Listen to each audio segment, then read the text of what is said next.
Hi ಎಲ್ಲರಿಗೂ ನಮಸ್ಕಾರ. ಈ ವಿಡಿಯೋದಲ್ಲಿ ನಾವು ಕರ್ನಾಟಕದ ಪೊಲೀಸ್ ಇಲಾಖೆಯಲ್ಲಿ ಬಿಟ್ಟಿರುವಂಥ ಹುದ್ದೆಗಳ ಬಗ್ಗೆ ಮಾಹಿತಿಯನ್ನು ತಿಳ್ಕೊಳ್ಳೋಣ. ಮೊದಲನೇದಾಗಿ ನೀವು ಸಿವಿಲ್ ಪೊಲೀಸ್ ಕಾನ್ಸ್ಟೇಬಲ್ ಅಪ್ಲಿಕೇಶನ್ ಹಾಕ್ತಾ ಇರೋರು ಸಮಸ್ಯೆಯನ್ನು ಅನುಭವಿಸ್ತಿದ್ರಿ, ಅದರಿಂದ ನೀವು ಅಪ್ಲಿಕೇಶನನ್ನು ಹಾಕಿಲ್ಲ ಅಂದರೆ ಇನ್ಮೇಲೆ ಅಪ್ಲೈ ಮಾಡಿ. ಇನ್ನು ಮುಂದೆ ಪ್ರಾಬ್ಲಮ್ ಆಗ್ತಿಲ್ಲ. ಆ್ಯಕ್ಚುಲಿ ನೆನ್ನೆನೂ ಸ್ವಲ್ಪ ಸರ್ವರ್ ಇಶ್ಯೂ ಆಯಿತು, ಸಂಡೇ ಅಂತೂ ಹಾಕೋಕ್ಕೆ ಆಗಲಿಲ್ಲ. ಬಟ್ ಇವಾಗ ಈಸಿಯಾಗಿ ಓಪನ್ ಆಗ್ತಾ ಇದೆ. ಪ್ರಿಂಟ್ ಕೂಡ ನೀವು ಈಸಿಯಾಗಿ ತೆಕ್ಕೋಬೋದು. ಹಾಗೆ ಫೀಸ್ ಎಲ್ಲ ನೀವು ಪೇ ಮಾಡ್ಬೋದು. ಸೊ ಯಾರೆಲ್ಲ ಅಪ್ಲೈ ಮಾಡಿಲ್ಲ, ಯಾರೆಲ್ಲ ಬೇಜಾರಾಗಿದ್ರಿ, ದಯವಿಟ್ಟು ಆ ಬೇಜಾರೆಲ್ಲ ದೂರ ಮಾಡಿಬಿಟ್ಟು ಅಪ್ಲಿಕೇಶನನ್ನು ಫಿಲ್ ಮಾಡಿ ಹಾಗೆ ಎಕ್ಸಾಮ್ಗೆ ಓದೋದಕ್ಕೆ ಶುರು ಮಾಡಿ. ಹಾಗೆ ಇನ್ನೊಂದು ವಿಷಯ ಏನು ಅಂದರೆ, ಕರ್ನಾಟಕದಿಂದ CAR ಮತ್ತು DAR ಈ ಪೊಲೀಸಲ್ಲಿ ಈ ವಿಭಾಗದಲ್ಲೂ ಕೂಡ ನೋಟಿಫಿಕೇಷನನ್ನು ಬಿಟ್ಟಿದ್ದಾರೆ. ಇದಕ್ಕೆ ಬರೀ ಪುರುಷರು ಮಾತ್ರ ಅಪ್ಲೈ ಮಾಡೋಕ್ಕಾಗುವಂಥದ್ದು. ಸೊ CAR ಅಂದರೆ ಏನು ಅಂತ ಮೊದಲು ತಿಳ್ಕೊಳ್ಳಿ, ಹಾಗೆ DAR ಅಂದರೆ ಏನು ಅಂತ ತಿಳ್ಕೊಳ್ಳಿ. CAR ಅಂದರೆ ಸಿಟಿ ಆರ್ಮ್ಡ್ ರಿಸರ್ವ್ ಅಂತ, ಅಂದರೆ ನಗರ ಸಶಸ್ತ್ರ ಮೀಸಲು. ಇವರು ಬೆಂಗಳೂರು ಮತ್ತು ಇತರ ಪ್ರಮುಖ ನಗರಗಳಲ್ಲಿ ಕಾರ್ಯನಿರ್ವಹಿಸುವಂತಹ ಒಂದು ವಿಶೇಷ ವಿಭಾಗ CAR. ಅಂದರೆ ಇವರು ಬೆಂಗಳೂರು ಮತ್ತು ಬೇರೆ ಬೇರೆ ಭಾಗ, ಅಂದರೆ ಸಿಟಿ ಮೇಯ್ನ್ ಸೆಂಟರ್ಗಳಿರುತ್ತಲ್ವ, ಲೈಕ್ ಮೈಸೂರು, ಹುಬ್ಬಳ್ಳಿ, ಈ ರೀತಿ ಇಂಥ ಕಡೆ CAR ಅವರು ಕೆಲಸ ಮಾಡ್ತಾರೆ. DAR ಅಂದರೆ ಡಿಸ್ಟ್ರಿಕ್ಟ್ ಆರ್ಮ್ ರಿಸರ್ವ್ ಅಂತ, ಅಂದರೆ ಜಿಲ್ಲಾ ಸಶಸ್ತ್ರ ಮೀಸಲು. ಇವರು ರಾಜ್ಯದ ಪ್ರತಿ ಜಿಲ್ಲಾ ಮಟ್ಟದಲ್ಲಿ ಕಾರ್ಯನಿರ್ವಹಿಸುವಂತಹ ಸಶಸ್ತ್ರ ಮೀಸಲು ಘಟಕ ಇದಾಗಿದೆ. ಸೊ ಈ ಎರಡು ವಿಭಾಗದಿಂದ ಇವಾಗ ನೋಟಿಫಿಕೇಷನನ್ನು ಬಿಟ್ಟಿದ್ದಾರೆ. ಸೊ ಈ ನೋಟಿಫಿಕೇಷನನ್ನು ಅಪ್ಲೈ ಮಾಡಬೇಕು ಅಂದರೆ ಅಪ್ಲಿಕೇಶನ್ ಲಿಂಕ್ ಆಲ್ರೆಡಿ ಓಪನ್ ಆಗಿದೆ. ನಿನ್ನೆಯಿಂದ 22ನೇ ತಾರೀಕಿಂದ ಅಪ್ಲಿಕೇಶನನ್ನು ಹಾಕ್ಬೋದು ಅಂತ ಬಿಟ್ಟಿದ್ದಾರೆ. 22/6/2026ರಿಂದ 22/7/2026ರವರೆಗೆ ನೀವು ಅಪ್ಲಿಕೇಶನನ್ನು ಹಾಕ್ಬೋದು. ಸೊ KEA ಕರ್ನಾಟಕ ಪರೀಕ್ಷಾ ಪ್ರಾಧಿಕಾರ ಈ ವೆಬ್ಸೈಟಿಂದ ನೀವು ಅಪ್ಲಿಕೇಶನನ್ನು ಅಪ್ಲೈ ಮಾಡ್ಬೋದು. ಹಾಗೆ ಶುಲ್ಕವನ್ನು ಪಾವತಿ ಮಾಡೋದಕ್ಕೆ ಕೊನೆ ದಿನಾಂಕ ಯಾವಾಗ ಅಂದರೆ 24/7/2026. ಹಾಗೆ ಇದರ ಟೈಮ್ ಟೇಬಲ್ ಕೂಡ ಬಿಟ್ಟಿದ್ದಾರೆ.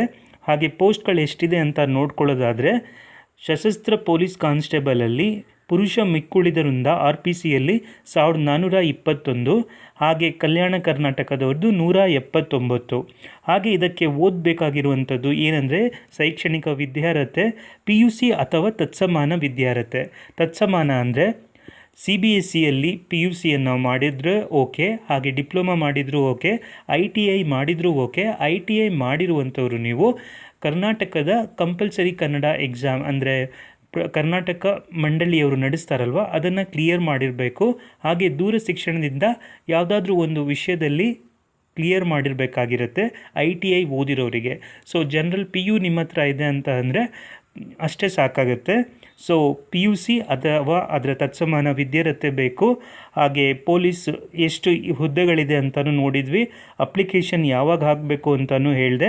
22ರಿಂದ ಶುರುವಾಗುತ್ತೆ, ಜೂನಿಂದ 1 ತಿಂಗಳುಗಳ ಕಾಲ ಇದೆ. ಹಾಗೆ ಇದಕ್ಕೆ ಲಿಖಿತ ಪರೀಕ್ಷೆ ಯಾವಾಗಿದೆ ಅಂತ ಅಂದರೆ 6/9/2026 ಭಾನುವಾರ, 6/9/2026 ಎರಡು ಎಕ್ಸಾಮು ಅದೇ ದಿನ ಇದೆ. ಒಂದು ಬೆಳಗ್ಗೆ RPC ಅವರ ಎಕ್ಸಾಮ್ ಬೆಳಗ್ಗೆ 10:30ಯಿಂದ 12 ಗಂಟೆಗೆ ನಡೆದರೆ, ಕಲ್ಯಾಣ ಕರ್ನಾಟಕದವರ ಎಕ್ಸಾಮ್ 2:30ಯಿಂದ 4 ಗಂಟೆ ತನಕ ನಡೆಯುತ್ತೆ. ಸೊ ನಿಮ್ಮೆಲ್ಲರಿಗೂ ಗೊತ್ತಿರುವ ಹಾಗೆ ಇದು ಕಾಂಪಿಟೇಟಿವ್ ಎಕ್ಸಾಮ್. ಇಲ್ಲಿ ಎಲ್ಲ ಸಬ್ಜೆಕ್ಟ್ಗಳು ಇನ್ಕ್ಲೂಡ್ ಆಗಿರುತ್ತೆ. ಸೊ ಒಟ್ಟು 100 ನಂಬರ್ಗೆ ಇರುವಂಥ ಎಕ್ಸಾಮ್. ಅದರಲ್ಲಿ ನೀವು ಕೇವಲ ನಿಮಗೆ ಸಿಗುವಂಥದ್ದು 90 ನಿಮಿಷ. ಸೊ 90 ನಿಮಿಷದಲ್ಲಿ ನೀವು 100 ಕ್ವಶನನ್ನು ಸಾಲ್ವ್ ಮಾಡಬೇಕು. ಸೊ ಈ ಥರ ನೀವು ಸಾಲ್ವ್ ಮಾಡಬೇಕು ಅಂದರೆ ತುಂಬ ಪ್ರಾಕ್ಟೀಸ್ ಬೇಕು. ಹಾಗೆ ಕರೆಂಟ್ ಅಫೇರ್ಸ್ ರಿಲೇಟೆಡ್ ಎಲ್ಲ ತುಂಬ ಓದಬೇಕು. ಆವಾಗಷ್ಟೇ ನಿಮಗೆ ಈ ಎಕ್ಸಾಮ್ ಈಸಿಯಾಗಿ ನೀವು ಕ್ಲಿಯರ್ ಮಾಡ್ಬೋದು. ತುಂಬ ದಿನದಿಂದ, ಅಂದರೆ ತುಂಬ ವರ್ಷಗಳಿಂದ ಕರ್ನಾಟಕದಲ್ಲಿ ಕಾಲ್ ಆಗಿರಲಿಲ್ಲ, ಈ ಸಲ ಕಾಲ್ ಮಾಡಿದ್ದಾರೆ. ಸೊ ಎಲ್ಲರೂ ಚೆನ್ನಾಗಿ ಓದಿರ್ತಾರೆ. ಸೊ ನೀವು ಅದೇ ಲೆವೆಲಲ್ಲಿ ಕಾಂಪೀಟ್ ಮಾಡಬೇಕು. ಸೊ ನನ್ನ ಚಾನಲಲ್ಲಿ ಪ್ಲೇಲಿಸ್ಟಿಗೆ ಹೋಗಿ ಸಾಕಷ್ಟು ವೀಡಿಯೋಸ್ಗಳು ಸಿಗುತ್ತೆ. ಹಾಗೆ ನಿಮಗೆ ಯಾವ ವಿಷಯಗಳ ಬಗ್ಗೆ ವೀಡಿಯೋಸ್ ಬೇಕು ಅಂತೆಲ್ಲ ಹೇಳಿ, ನಾನು ಖಂಡಿತ ಮಾಡ್ತೀನಿ. ಹಾಗೆ ಇನ್ನು ಮುಂದೆ MCQ ಕ್ವಶನ್ಗಳೆಲ್ಲ ತರ್ತೀನಿ. ಸ್ಯಾಂಪಲಿಗೆ MCQ ಕ್ವಶನ್ ವೀಡಿಯೋನ ಇಲ್ಲಿ ಪೋಸ್ಟ್ ಮಾಡಿದ್ದೀನಿ. ದಯವಿಟ್ಟು ಆ ವಿಡಿಯೋಗಳೆಲ್ಲ ಹೋಗಿ ನೋಡಿ.